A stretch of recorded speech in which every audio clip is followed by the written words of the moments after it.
No, I'm not doing it, okay? I'm not doing it. That's my final decision, okay? I'm not doing it.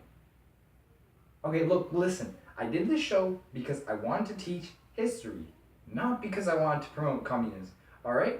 So, I'm just gonna. Hey, like, go. Yeah! Hey, you know what?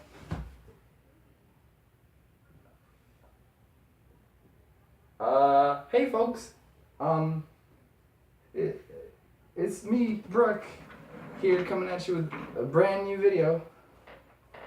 A new series about teaching history, and hosted by me. Uh, so yeah, in today's episode we're gonna be focusing on the medieval times, right? So have you ever thought about what were some of the things that people believed in during those times? You know, like superstitions and stuff. Or have you ever contemplated your own existence? Well, I can help you with one of those things. Just keep watching. Cue the video intro.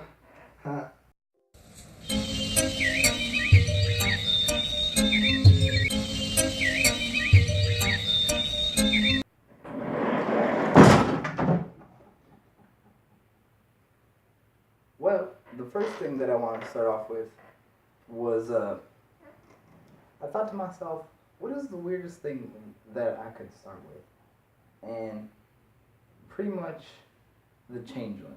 The changeling is pretty much what came up.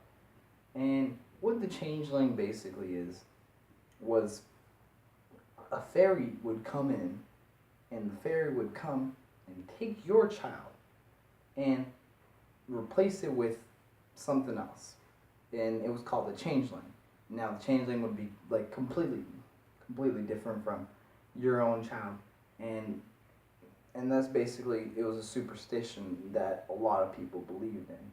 There was even a story about an old man and his son, was taken away by the changelings because his son used to be this little ball of joy, and then poof, he just stopped being like that. He just was quiet, gloomy, and all of that kind of stuff. So his father suspected he was a changeling. So what are you gonna do if you have a changeling? First you gotta make sure if it's a changeling or not. So his father conducted tests. You gotta do tests. Like one of the tests is you take a shoe and you put it in soup, and if the baby laughs, it's a changeling. So the father did these tests, and turns out it was a changeling. So he threw that baby into a fire pit because, yeah. And then, armed with the Holy Bible, he stormed the mountain and stormed the fairy's base and just took his son. And the fairies, they couldn't do anything because he was just protected by the Bible. Because yeah, that's how it works.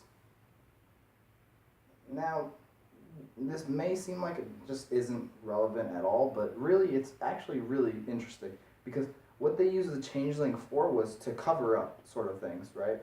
Sort of mental or physical illnesses, even diseases, right?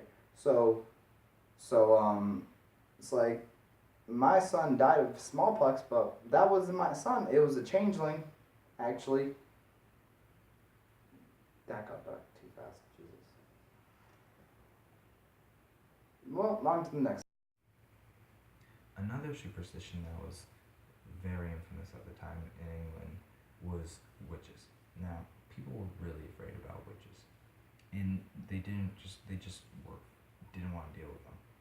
But in Germany, a book was published called The Malus Maleficorum, which also translates to Hammer of Witches, and it was a guide sort of to hunt down and exterminate the witches.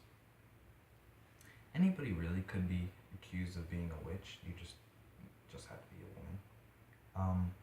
But a lot of the time it was midwives that were accused because they would deal with the children, and how witches were described were they would eat children or offer them up to Satan.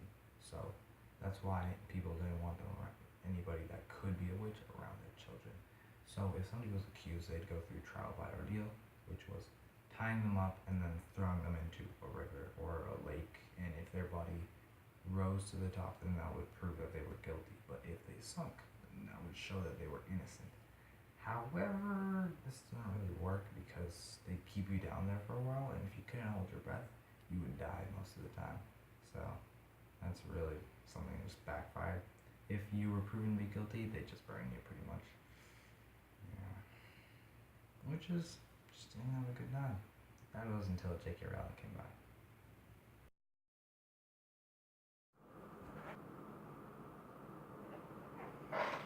Now, some other minor superstitions that people had at that time were things like sneezing. Sneezing, whenever people would say bless you, people think now that it's just out of common courtesy, and it is, sort of, but back then it was really more of a religious kind of thing. So, whenever people would sneeze, others would say bless you very quickly to prevent the devil from entering their body through their mouth as it was open. So, that's why people would say bless you back then, or Gesundheit if you're in Germany. Preference really. Other things like carrying luck symbols, those kind of things, they started popping around at that point too, like horseshoes or rabbit's foot. People would carry rabbit's foot around on them just to bring them good luck. Or for horseshoes, for example, what some people would do is they would put that at the top of their door frame, right?